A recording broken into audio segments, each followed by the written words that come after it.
ಸಿರಿಕನ್ನಡ 8ನೆಯ ತರಗತಿ ಪದ್ಯ ಭಾರತೀಯತೆ. ಈ ಪದ್ಯದ ಕೃತಿಕಾರರ ಪರಿಚಯ, ಪದಗಳ ಅರ್ಥ, ಪ್ರಶ್ನೋತ್ತರ ಹಾಗೂ ಭಾಷಾಭ್ಯಾಸವನ್ನು ನೋಡೋಣ. ಭಾರತೀಯತೆ ಈ ಪದ್ಯವನ್ನು ಬರೆದವರು ಕೆ.ಎಸ್. ನರಸಿಂಹ ಸ್ವಾಮಿಯವರು. ಮೊದಲಿಗೆ ಪದಗಳ ಅರ್ಥವನ್ನು ನೋಡೋಣ. ಹಿಮ, ಹಿಮ ಅಂದರೆ ಮಂಜು. ಕರಾವಳಿ, ಸಮುದ್ರ ತೀರ. ಪೆರ್ದೆರೆ, ದೊಡ್ಡ ಅಲೆ. ಘೋಷ, ಗಟ್ಟಿಯಾಗಿ ಹೇಳುವುದು. ಗಡಿ, ಸೀಮೆ, ಎಲ್ಲೆ. ಯೋಧ, ಸೈನಿಕ. ಕೊರಳು, ಧ್ವನಿ. ತನು, ದೇಹ. ತೆರು, ನೀಡು, ತ್ಯಾಗ ಮಾಡು. ಹುತಾತ್ಮ, ದೇಶಕ್ಕಾಗಿ ಪ್ರಾಣ ತೆತ್ತವ. ಸ್ಮರಣೆ, ನೆನಪು. ನೆರೆ, ಪಕ್ಕ. ನೆರಳು, ಆಶ್ರಯ. ಮೊಳಗು, ಅಬ್ಬರ. ಬೆಳಕು, ಜ್ಞಾನ. ನಂತರ ಕೃತಿಕಾರರ ಪರಿಚಯವನ್ನು ನೋಡೋಣ. ಕೆ.ಎಸ್. ನರಸಿಂಹಸ್ವಾಮಿ. ಇವರ ಜನನ 26/1/1915 ಮಂಡ್ಯ ಜಿಲ್ಲೆಯ ಕೃಷ್ಣರಾಜಪೇಟೆ ತಾಲೂಕಿನ ಕಿಕ್ಕೇರಿಯಲ್ಲಿ ಇವರು ಜನಿಸಿದರು. ನಂತರ ಇವರ ಮೊದಲ ಕವನ ಸಂಕಲನ ಮೈಸೂರು ಮಲ್ಲಿಗೆ 1943 ಪ್ರಕಟವಾಯಿತು. ಇವರ ಕವನ ಸಂಕಲನಗಳು ಹೀಗಿವೆ: ಶಿಲಾಲತೆ, ಐರಾವತ, ನವಪಲ್ಲವ. ಇರುವಂತಿಕೆ, ದೀಪದ ಮಲ್ಲಿ, ಮನೆಯಿಂದ ಮನೆಗೆ ತೆರೆದ ಬಾಗಿಲು. ಇವರನ್ನು ಕನ್ನಡ ಸಾಹಿತ್ಯ ಕ್ಷೇತ್ರದಲ್ಲಿ ಪ್ರೇಮ ಕವಿ ಎಂದೇ ಗುರುತಿಸಲಾಗಿದೆ. ಈಗ ನರಸಿಂಹಸ್ವಾಮಿಯವರ ಪ್ರಶಸ್ತಿಗಳನ್ನು ನೋಡೋಣ. 1977 ಇವರ ತೆರೆದ ಬಾಗಿಲು ಎಂಬ ಕವನ ಸಂಗ್ರಹಕ್ಕೆ ಕೇಂದ್ರ ಸಾಹಿತ್ಯ ಅಕಾಡೆಮಿ ಪ್ರಶಸ್ತಿ ಲಭಿಸಿದೆ. ಇವರ ದುಂಡು ಮಲ್ಲಿಗೆ ಕವನ ಸಂಕಲನಕ್ಕೆ ಕರ್ನಾಟಕ ಸರ್ಕಾರದ ಪ್ರತಿಷ್ಠಿತ ಪಂಪ ಪ್ರಶಸ್ತಿ ಲಭಿಸಿದೆ. ನಿಧನ: ಇವರು 2004 ದೈವಾಧೀನರಾದರು. ಪ್ರಸ್ತುತ ಭಾರತೀಯತೆ ಕವನವನ್ನು ಕೆ.ಎಸ್. ನರಸಿಂಹಸ್ವಾಮಿಯವರ ನವಪಲ್ಲವ ಕವನ ಸಂಕಲನದಿಂದ ಆರಿಸಿಕೊಳ್ಳಲಾಗಿದೆ. ಈಗ ಅಭ್ಯಾಸವನ್ನು ನೋಡೋಣ. ಕೊಟ್ಟಿರುವ ಪ್ರಶ್ನೆಗಳಿಗೆ ಒಂದು ವಾಕ್ಯದಲ್ಲಿ ಉತ್ತರಿಸಿ. 1. ಪರ್ವತ ಹಿಮ ಯಾವ ಎತ್ತರಕ್ಕೆ ಎದ್ದು ನಿಂತಿದೆ? ಪರ್ವತದ ಹಿಮ ಆಕಾಶದ ಎತ್ತರಕ್ಕೆ ಎದ್ದು ನಿಂತಿದೆ. ಪರ್ವತದ ಹಿಮ ಆಕಾಶದ ಎತ್ತರಕ್ಕೆ ಎದ್ದು ನಿಂತಿದೆ. ಪೆರ್ದೆರೆಗಳು ಯಾವುದಕ್ಕೆ ಮುತ್ತ ನೀಡುತ್ತಿವೆ? ಪೆರ್ದೆರೆಗಳು ಕರಾವಳಿಗೆ ಮುತ್ತ ನೀಡುತ್ತಿವೆ. ಪೆರ್ದೆರೆಗಳು ಕರಾವಳಿಗೆ ಮುತ್ತ ನೀಡುತ್ತಿವೆ. ಹಸಿರು ದೀಪವನ್ನು ಎಲ್ಲಿ ಹಚ್ಚಲಾಗಿದೆ? ಹಸಿರು ದೀಪವನ್ನು ಬಯಲು ಪ್ರದೇಶದಲ್ಲಿ ಹಚ್ಚಲಾಗಿದೆ. ಯಂತ್ರಘೋಷ ಏಳುತ್ತಿರುವ ಬಗೆ ಹೇಗೆ? ಆಕಾಶದಲ್ಲಿ, ಅಂದರೆ ನೀಲಿಯಲ್ಲಿ. ಆಕಾಶದಲ್ಲಿ ಹೊಗೆಯ ಚೆಲ್ಲುತ್ತಾ ಯಂತ್ರಘೋಷ ಏಳುತ್ತಿದೆ. ಆಕಾಶದಲ್ಲಿ ಹೊಗೆಯ ಚೆಲ್ಲುತ್ತಾ ಯಂತ್ರಘೋಷ ಏಳುತ್ತಿದೆ.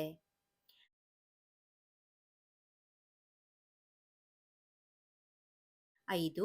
ನಮ್ಮ ಧ್ವಜವನ್ನು ಎತ್ತಿ ಹಿಡಿದಿರುವವರು ಯಾರು? ನಮ್ಮ ಧ್ವಜವನ್ನು ಎತ್ತಿ ಹಿಡಿದಿರುವವರು ನಮ್ಮ ಸೈನಿಕರು. ನಮ್ಮ ಪಯಣ ಎತ್ತ ಸಾಗಿದೆ? ನಮ್ಮ ಪಯಣ ಬೆಳಕಿನ ಗುರಿಯ ಕಡೆಗೆ ಸಾಗಿದೆ. ಕೊಟ್ಟಿರುವ ಪ್ರಶ್ನೆಗಳಿಗೆ 3-4 ವಾಕ್ಯಗಳಲ್ಲಿ ಉತ್ತರಿಸಿರಿ.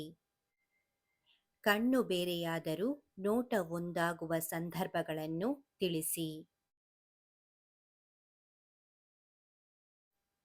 ಕವಿಗಳು ಭಾರತದ ಪ್ರಾಕೃತಿಕ ಸೌಂದರ್ಯವನ್ನು ಕುರಿತು ಹೇಳುತ್ತಾ ಭಾರತದ ಉತ್ತರ ಭಾಗದ ತುದಿಯ ಹಿಮಾಲಯ ಪರ್ವತ ಶ್ರೇಣಿಗಳು ಆಕಾಶದೆತ್ತರಕ್ಕೆ ನಿಂತಿದೆ. ಭಾರತದ ಪೂರ್ವ ಮತ್ತು ಪಶ್ಚಿಮ ಕರಾವಳಿ ತೀರ ಪ್ರದೇಶದಲ್ಲಿ ಕರಾವಳಿಗೆ ಮುತ್ತ ನೀಡುವ ದೊಡ್ಡ ಅಲೆಗಳ ಗಾಯನವಿದೆ. ಭಾರತದ ಬಯಲು ಪ್ರದೇಶದಲ್ಲಿ ಸದಾಕಾಲ ಹರಿಯುವ ನದಿಗಳು ಕೃಷಿಗೆ ಸಹಾಯಕವಾಗಿ ಹಸಿರು ದೀಪದಂತೆ ತೋರುತ್ತಿದೆ. ಆಕಾಶದ ನೀಲಿಯಲ್ಲಿ ಹೊಗೆಯನ್ನು ಚೆಲ್ಲುತ್ತಾ ನಿಂತಿರುವ ಬೃಹತ್ ಕೈಗಾರಿಕೆಗಳಿದ್ದು, ನಮ್ಮ ದೇಶದ ವಿವಿಧ ಪ್ರದೇಶಗಳಲ್ಲಿ ವಾಸಿಸುತ್ತಿರುವ ಜನರ ಕಣ್ಣುಗಳು ಬೇರೆಯಾದರೂ ನೋಟ ಒಂದೇ ಎಂದು ಹೇಳಿದ್ದಾರೆ. 2. ಭಾಷೆ ಬೇರೆಯಾದರೂ ಭಾವ ಒಂದೇ ಸಮರ್ಥಿಸಿ. ನಮ್ಮ ದೇಶವನ್ನು ಶತ್ರುಗಳ ಧಾಳಿಯಿಂದ ಕಾಪಾಡಲು ಗಡಿಭಾಗಗಳಲ್ಲಿ ಭೂಸೇನೆ, ಆಕಾಶದಲ್ಲಿ ವಾಯುಸೇನೆ, ಕಡಲಿನಲ್ಲಿ ನೌಕಾಸೇನೆಯ ಸೈನಿಕರು ಭಾರತ ದೇಶದ ತ್ರಿವರ್ಣ ಧ್ವಜವನ್ನು ಹಿಡಿದು ನಿಂತಿದ್ದಾರೆ. ಈ ಧ್ವಜದ ನೆರಳಿನಲ್ಲಿ ವಿವಿಧ ಧರ್ಮ, ಭಾಷೆಗಳ ಜನರು ಜೀವಿಸುತ್ತಿದ್ದಾರೆ.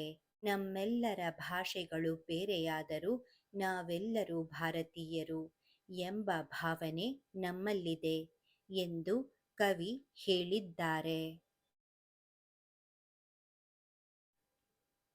ಈ ಕೊಟ್ಟಿರುವ ಪ್ರಶ್ನೆಗಳಿಗೆ 8-10 ವಾಕ್ಯಗಳಲ್ಲಿ ಉತ್ತರಿಸಿರಿ. 1. ನಾವು ಭಾರತೀಯರು ಎಂಬ ಅಭಿಮಾನ ಮಿಡಿಯುವ ಸನ್ನಿವೇಶಗಳನ್ನು ವಿವರಿಸಿರಿ. ಭಾರತೀಯತೆ ಕವನದಲ್ಲಿ ಕವಿ ಭಾರತೀಯರ ಏಕತೆಯನ್ನು ಕುರಿತು ಅಭಿಮಾನದಿಂದ ಹೇಳಿದ್ದಾರೆ.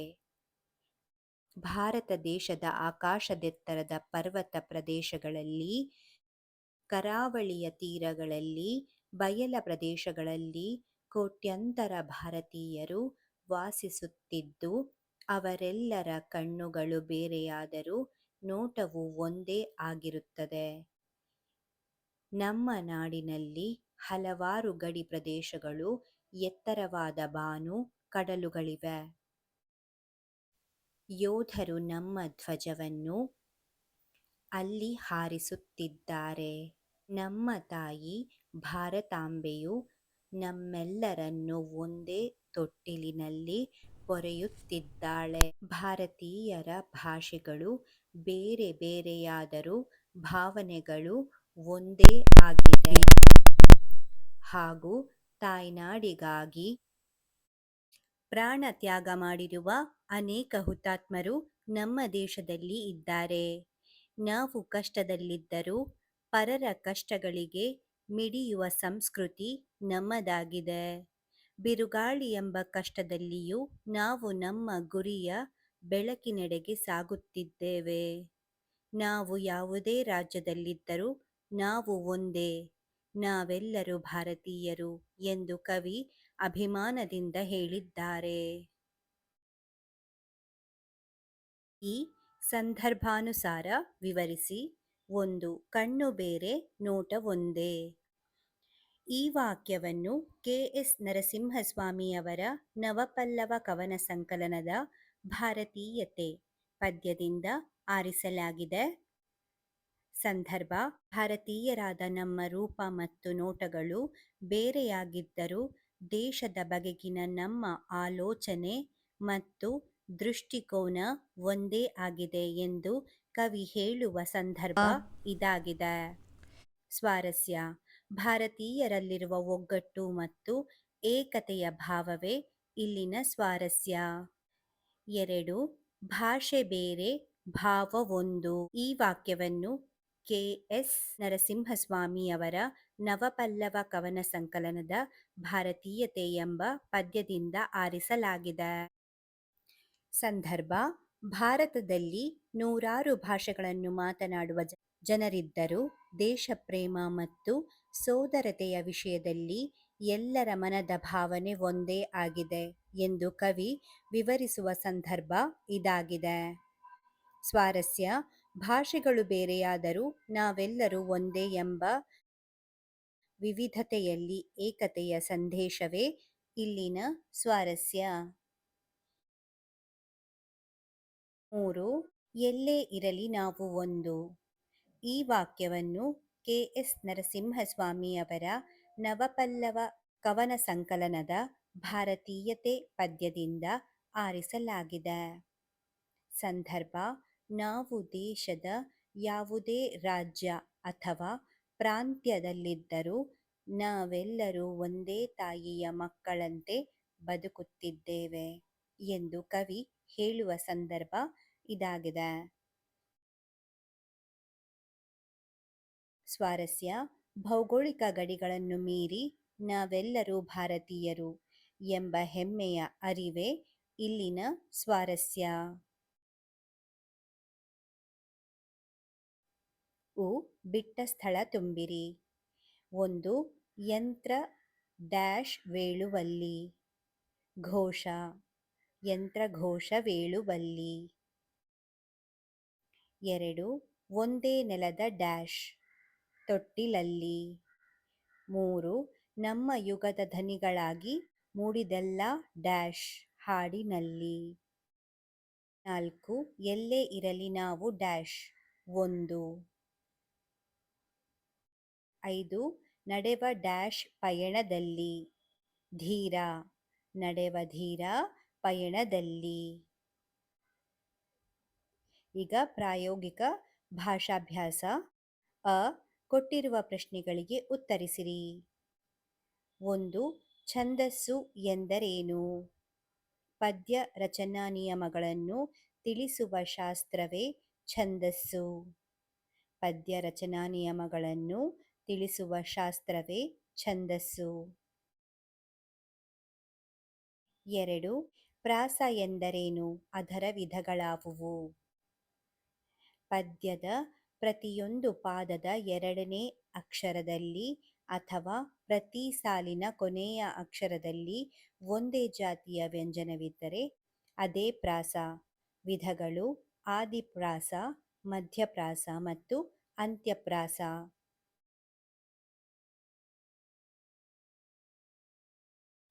3. ಗಣ ಎಂದರೇನು? ವಿವರಿಸಿರಿ. ಗಣ ಎಂದರೆ ಗುಂಪು ಎಂದರ್ಥ. ಪದ್ಯದ ಪ್ರತಿ ಸಾಲಿನ ಅಕ್ಷರ ಅಥವಾ ಮಾತ್ರೆಗಳ ಅಥವಾ ಅಂಶಗಳ ಗುಂಪೇ ಗಣ. ಮಾತ್ರೆಗಳ ಲೆಕ್ಕಾಚಾರದಿಂದ ಗುಂಪು ಮಾಡಿದರೆ ಮಾತ್ರಾಗಣ ಎಂತಲೂ, ಅಕ್ಷರಗಳ ಲೆಕ್ಕಾಚಾರದಿಂದ ಗುಂಪು ಮಾಡಿದರೆ ಅಕ್ಷರಗಣ ಎಂತಲೂ, ಅಂಶಗಳ ಆಧಾರದಿಂದ ಗುಂಪು ಮಾಡಿದರೆ ಅಂಶಗಣ ಎಂತಲೂ ಕರೆಯುವರು. 4. ಭಾರತೀಯತೆ ಪದ್ಯದಲ್ಲಿ ಯಾವ ಪ್ರಾಸವಿದೆ? ಕೆ.ಎಸ್. ನರಸಿಂಹಸ್ವಾಮಿಯವರ ಭಾರತೀಯತೆ ಪದ್ಯದಲ್ಲಿ ಅಂತ್ಯ ಪ್ರಾಸವಿದೆ. ಈ ಪದ್ಯದ ಪ್ರತಿ ಸಾಲಿನ ಕೊನೆಯಲ್ಲಿ ಒಂದೇ ರೀತಿಯ ಧ್ವನಿ ಅಥವಾ ಅಕ್ಷರಗಳು ಪುನರಾವರ್ತನೆಯಾಗುತ್ತವೆ. 5ನೆಯ ಪ್ರಶ್ನೆ: ಭಾರತೀಯತೆ ಪದ್ಯದ 3ನೇ ಚರಣದಲ್ಲಿರುವ ಪ್ರಾಸಾಕ್ಷರವನ್ನು ಬರೆಯಿರಿ. ಭಾರತೀಯತೆ ಪದ್ಯದ 3ನೇ ಚರಣದಲ್ಲಿರುವ ಪ್ರಾಸಾಕ್ಷರ: ಸ್ಮರಣೆಯಲ್ಲಿ, ಕರುಣೆಯಲ್ಲಿ, ಮೊಳಗುವಲ್ಲಿ, ಪಯಣದಲ್ಲಿ. ಆ ಕೊಟ್ಟಿರುವ ಪದ್ಯ ಭಾಗವನ್ನು ಕಂಠಪಾಠ ಮಾಡಿ. 1. ನಾಡಿಗಾಗಿ ತನುವ ತೆತ್ತ ಹುತಾತ್ಮರ ಸ್ಮರಣೆಯಲ್ಲಿ, ನಮ್ಮ ಕಷ್ಟದಲ್ಲೂ ನೆರೆಗೆ ನೆರಳನೀವ ಕರುಣೆಯಲ್ಲಿ, ದಾರಿ ಬಳಸಿ ಏರುವಲ್ಲಿ ಬಿರುಗಾಳಿಯೇ ಮೊಳಗುವಲ್ಲಿ, ನಮ್ಮ ಗುರಿಯ